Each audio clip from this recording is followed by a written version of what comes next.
প্ৰত্যেকজন জ্যেষ্ঠ আৰু মোৰ অতিথিসকলৰ লগতে মোৰ সহঅভিনেত্ৰী আৰু সম্পাদক সকলোকে মই ধন্যবাদ জ্ঞাপন কৰিছোঁ আৰু মোৰ কৃতজ্ঞতা জ্ঞাপন কৰিছোঁ চিপন চিলা নাট্যপ্ৰেমী ৰাইজলৈ। এনেকুৱা এটা শীতৰ সময়তো আপোনালোকে ইমান সুন্দৰকৈ আমাৰ তিনিদিনৰ নাট্য কাৰ্যসূচীত সহযোগিতা কৰাইছে, উপস্থিতিৰে আমাক উৎসাহিত কৰিছে। বেছি দীঘলীয়া নকৰোঁ, ইতিমধ্যে কৈছে চমুকৈ ক'বলৈ, গতিকে ইয়াৰ কম টিআৰ থিয়েটাৰ পৰিয়ালৰ সদস্য হিচাপে আপোনালোকৰ মাজত এই তিনিটি নিশাৰ নাট্য কাৰ্যসূচীলৈ আমি উপস্থিত হৈ খুবেই আনন্দিত, কাৰণ আমি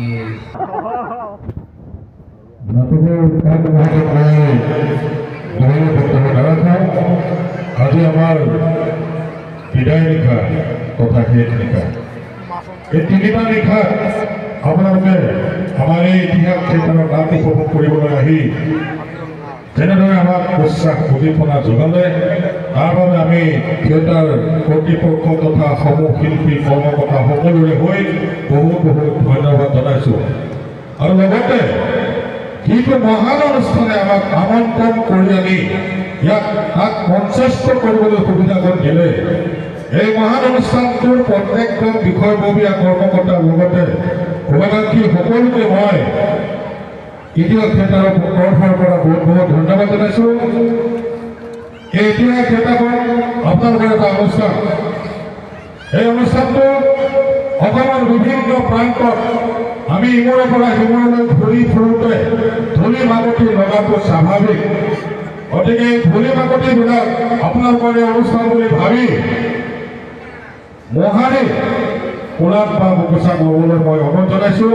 ফটো শেষত এই মঞ্চত আমাক ইতিহাস থিয়েটাৰৰ যি সন্মান জনালে, তাৰ বাবে আমি এই অনুষ্ঠানটোৰ বিষয়ববীয়া সকলোকে ধন্যবাদ জনালোঁ। ধন্যবাদ। অকল এটা ল'ব লাগিব।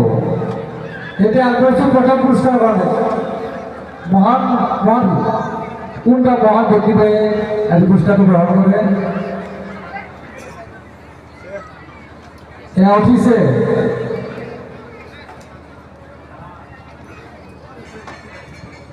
A19 A19 A19 আৰু প্ৰথম পুৰস্কাৰটি আমাৰ উৎসৱে বিতৰণ কৰিব।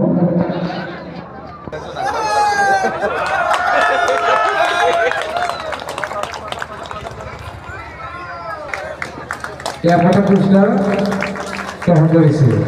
এইফালে আমি আগবাঢ়িছোঁ চিনে বাইদেউ যিকোনো এটা